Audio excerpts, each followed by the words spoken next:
પંચાયત ઘરનું 2 વાર ખાતમુહૂર્ત થતા રાજકીય વિવાદ, ધારાસભ્ય સામે સરપંચે બાયો ચઢાવી।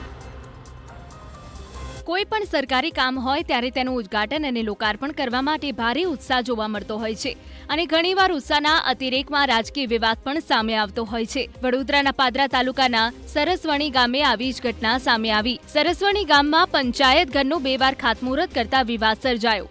એક જ ગ્રામ પંચાયત ઘરનું 2 અલગ અલગ સમયે ખાતમુહૂર્ત કરવામાં આવ્યું। પહેલી વાર 21 ઓગસ્ટે પાદરાના ધારાસભ્ય ચૈતન્યસિંહ ઝાલાના હસ્તે ખાતમુહૂર્ત થયું, પરંતુ આ કાર્યક્રમ બાદ સરપંચ અને ગ્રામજનોએ આરોપ લગાવ્યો કે અમને કાર્યક્રમથી અડગા રાખવામાં આવ્યા। સરપંચને જ કાર્યક્રમ આમંત્રણ ન અપાયું હોવાના આક્ષેપ સાથે હવે ગ્રામજનોએ ફરીથી ખાતમુહૂર્ત કર્યું।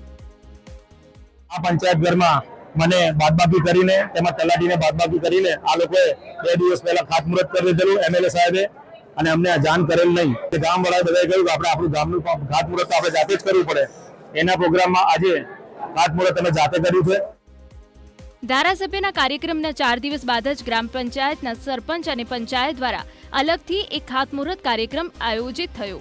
આ કાર્યક્રમમાં સરપંચ અને પંચાયતના તમામ સભ્યો, ગામના આગેવાન અને આસપાસ 10 જેટલા અન્ય ગામના સરપંચો પણ હાજર રહ્યા હતા।